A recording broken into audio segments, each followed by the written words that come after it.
Yo, what's up guys? It's Noah here. And in today's video, I'm going to be talking through a couple player props I like over on Prizepicks for today's NBA slate on Friday, October the 25th.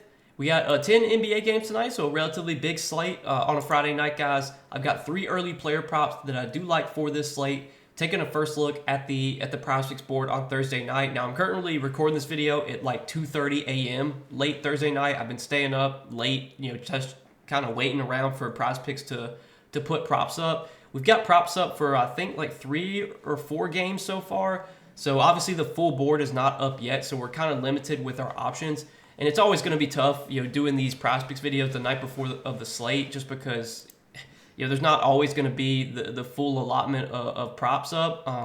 But as always, I do give out more plays. I do share those on Patreon. I try and give you guys a good amount of stuff here on YouTube for free for those that want to watch the YouTube content. But as always, if you want to check out what I've got behind the paywall, you can check out the Patreon linked down below in the description. Provide more Prizepicks plays over there for NBA, NFL, college football, MLB when it's going on. You guys can check that out, linked down below in the description if you're interested. But we got 3 picks that I do like for this Friday slate, taking a first look at the board on Thursday night. We're going to break down these 3 plays. We're going to share why I like them. Now, before we get started, guys, as always, make sure you hit that like button down below if you do enjoy these Prizepicks videos, and make sure you hit that subscribe button if you have not yet. Also, go check out Prizepicks. Be sure to sign up for Prizepicks and use promo code NOAH. When you do sign up for Prizepicks with my promo code, place your first lineup, you'll get $50 in promo funds instantly added to your account.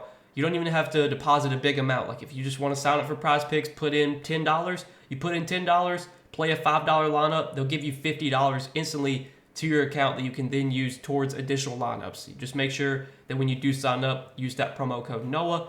And also, be sure to check out Sleeper, because we do have a partnership with Sleeper as well, and you guys can sign up for Sleeper using promo code NOAH. You'll get your first deposit matched up to $100. You put in $100, Sleeper will match that, give you an additional $100 to play with. And Sleeper is a similar site to Prizepicks, a DFS pick'em site where you're picking more or less on projections, building out an entry. You can make up to an 8-pick entry on Sleeper. You can win up to 100x your money. So go check them out, guys. Download their app on the App Store if you have an iPhone, or Google Play Store if you have an Android. Download the Sleeper app, sign up, make a deposit, use code NOAH, get your deposit match bonus when you use that code. But let's talk through the props that I'm liking for this Friday slate, guys. Now, I do want to recap our plays from Thursday before we talk through today's plays. So Thursday is a bad day, and it's a day that I made some bad decisions, made some bad picks. I'll be honest. Took an over on Spencer Dinwiddie for more than 4.5 points. Spencer Dinwiddie wasn't even in the rotation. He actually wasn't going to play at all, so it was looking honestly like a good thing that Dinwiddie wasn't going to play, because it was looking like we were going to get a refund on our 2-pick entry. But of course, that Mavericks game wound up being a blowout, so Dinwiddie subbed in. With the blowout, like with the garbage time guys, he went and played in the blowout, played like the final 3 minutes of the game. Of course, he didn't do anything in those 3 minutes. He didn't shoot the ball, just ran around the court, passed it, didn't attempt any shots. But that was very frustrating. I mean, it was a bad pick on my part, taking an over on a guy that wasn't even in the rotation. But it was looking like we were at least going to get bailed out and we were going to get a refund. But of course, Dinwiddie plays like 2 minutes at the end of the game, and that's what cost us from getting a refund. And then we took Nikola Jokic over 26.5 points, which was not a great pick on my part. Jokic was not really aggressive offensively, looking for a shot. I think he only finished with like 16 points. OKC kind of blew out Denver. Just a rough start to the NBA season so far, guys. I'll be honest. I've been frustrated with the results so far. Definitely regret some of the plays I made on Thursday. But what can we do except look forward to the next day, try and get back on track. As always, I'm going to try and give you guys the most information, the most analysis that I can behind every prop that I give out. We're not going to hit every single play, and I know that. But it definitely sucks, when you have a new season come around and you don't get off to a good start. Haven't gotten off to a good start in the NBA so far.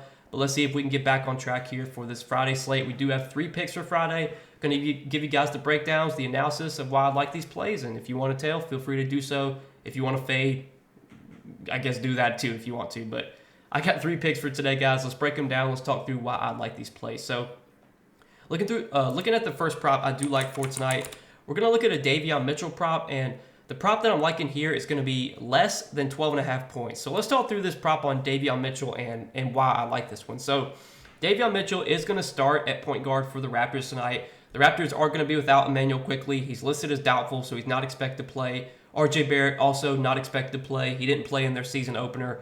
So Davion Mitchell, he is a player that has historically been kind of a low usage guy that doesn't really take a bunch of shots. He's not a guy that really is aggressive offensively. And if you look at their last game against, I think it was against Cleveland, Davion Mitchell did score 8 points last game. All of his scoring came in the second half after Quickley got injured, but a large majority of his scoring, 6 of the 8 points he scored last game, came in the fourth quarter when Mitchell was playing with all the blowout guys, with the bench guys, because last game against Cleveland was a huge blowout. I was kind of surprised that they played Davion Mitchell in the blowout, but Davion Mitchell did play a good amount I think he almost played like the entire fourth quarter, and he was getting a lot of run with the bench guys.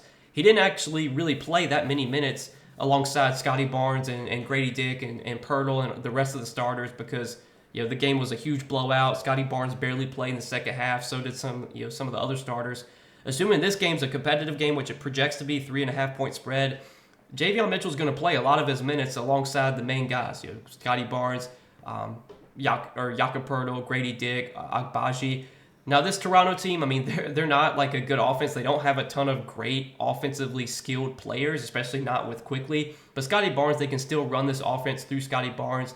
I just don't think Davion Mitchell's a guy that we should expect to go out there and put up big scoring outings. You look at what he did last season with Sacramento, was a very low usage player, had just a 14% usage rate last year with the Kings.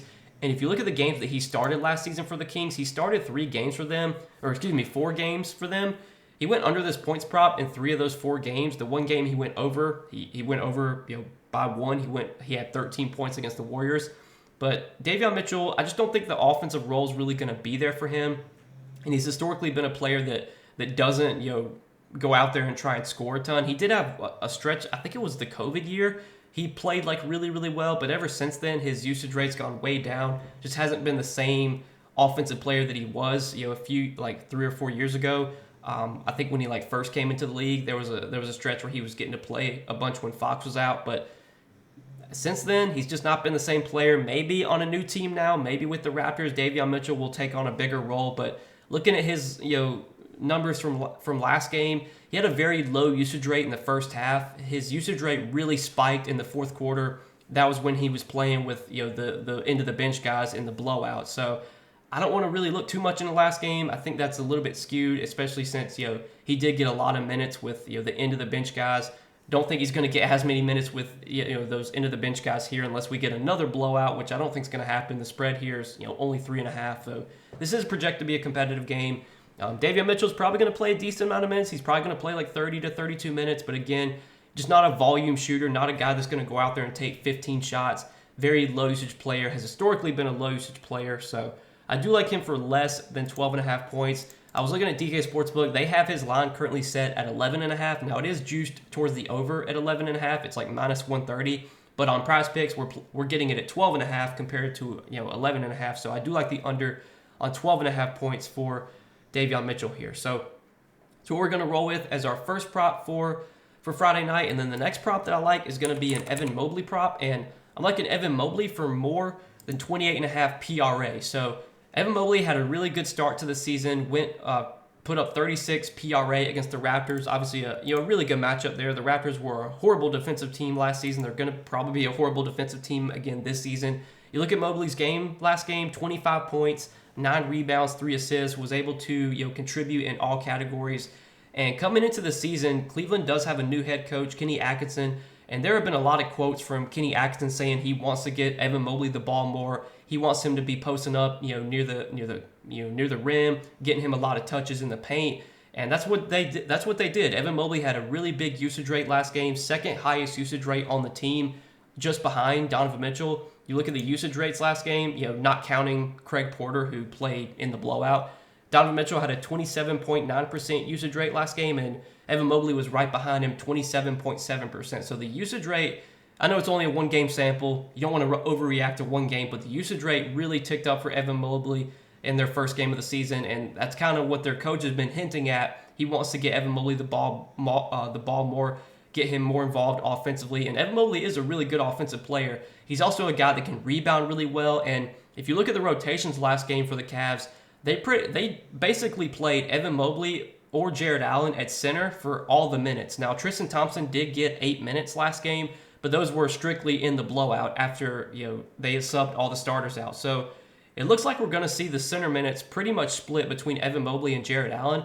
And if Evan Mobley is going to get to play minutes at center, that should definitely help his rebounding numbers. Last game, he did have 9 rebounds, did have 15 rebound chances, which was second most on the team. Also, last game, he did have 5 potential assists. So he's a guy that can give you some assists, not expecting him to go out there and get like 8 assists, but he can give you 3 or 4 assists here. I don't mind taking 25.5 points plus rebounds, but I think for PRA, I like this one a little bit more just because, at that point, you're basically betting on Mobley to get 3 assists, which I feel pretty good about. His assist prop for today, it is set at 3.5. It is juiced towards the under, but 28.5 PRA, like the over here for Evan Mobley. I think the matchup against the Pistons is fine. The Pistons last season and historically have been a pretty bad defensive team. I think the Pistons might be a little bit better defensively this year. They did get Tobias Harris. Jalen Duren's been improving a little bit on the defensive end. But overall, I still think the matchup's good enough here for Mobley that he can get us 29 PRA, and I love what I saw from him in the first game of the season with the increased usage rate. Scoring numbers were way up, and I also like to see that he's playing a lot of minutes at center this year when Jared Allen's off the floor, which should help his rebounding numbers too. So, lot to like here for Evan Mobley. Like him for more than 28.5 PRA. And then the third and final prop I like for Friday night is going to be Clint Capella. Well, it was a Clint Capella prop, but it looks like that got taken off the board. So I was going to take Clint Capella for more than 9.5 rebounds, but it looks like they took all the props off for the Hawks, and I don't know why they took the props off for the Hawks and Hornets game. If they do add that back, Clint Capella 9.5 rebounds, I do like that.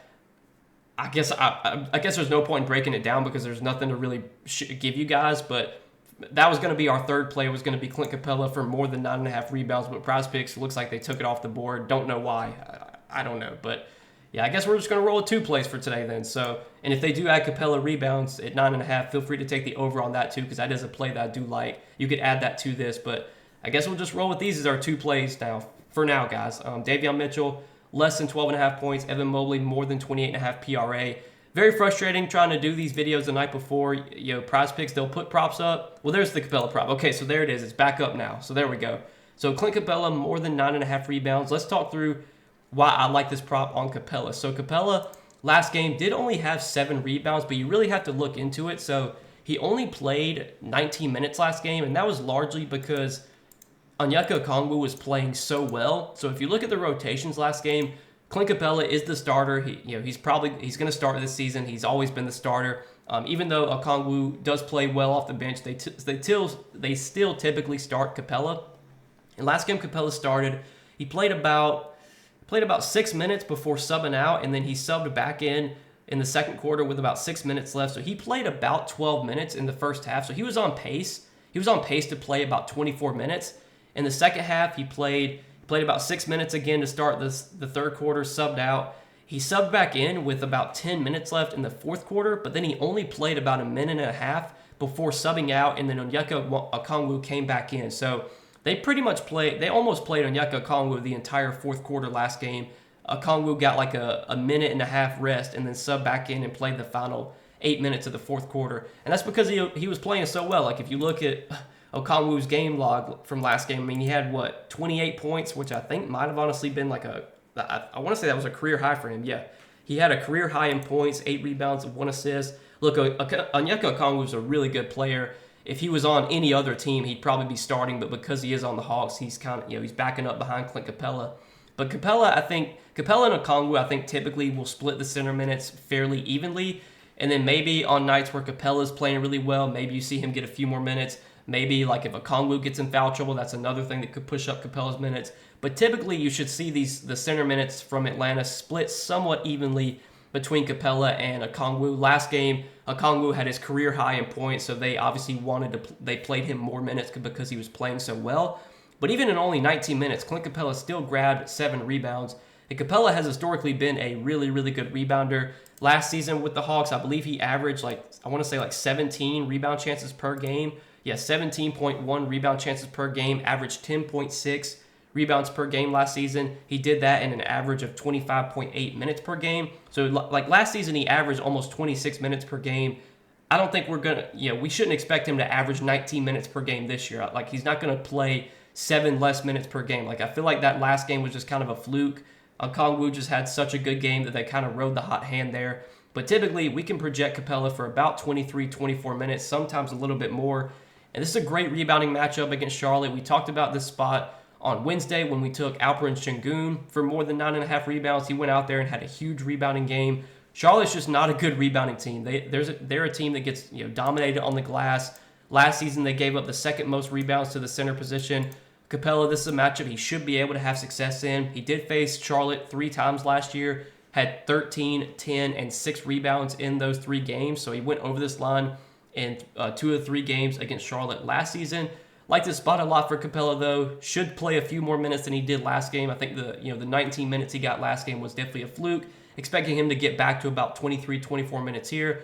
And if you give Capella 5 extra minutes last game, he probably grabs 3 more rebounds. He's typically a guy that can get you a rebound like every minute and a half, 2 minutes. He's a really, really good rebounder. So, in a great matchup for rebounding, like the spot a lot for Clint Capella, going to take him for more than 9.5 rebounds. So, this is what we're going to roll with, guys. 3 props for Friday. Davion Mitchell, less than 12.5 points. Evan Mobley, more than 28.5 PRA. And Clint Capella, more than 9.5 rebounds. So, if you guys are going to tell me on these 3 picks, let's try and get on track here. It's been a rough start to the NBA season so far, but I like these 3 plays. These are 3 early props I'm liking. Taking a first look at the board on Thursday night. As always, there's going to be plenty of more props to choose from today once we get the full board up on Friday, and I will share more Prizepicks plays over on Patreon, so go check that out. Linked down below in the description if you are interested. It's only $20 per month, and it's very affordable. You get access to my Prizepicks plays. You get access to our Discord chat where you can ask me questions. You can talk through slated games. You can talk with other people in the Discord. I'm always around. If you need to ask me anything, just send me a message on Discord. I'll reply as soon as I can. But if you want to see everything I provide on Patreon, what's in the Patreon package, that's linked down below in the description if you are interested. But good luck on this slate as always, guys. If you enjoyed this video, just hit that like button for me. Hit that subscribe button too if you have not yet. Also, be sure to go sign up for Prizepicks. Use that promo code NOAH when you do, so that way you get your $50 in promo funds added to your account. Just once you place your first lineup, use that code NOAH. But good luck today. Thanks for watching, guys. We'll see you in the next video. Peace.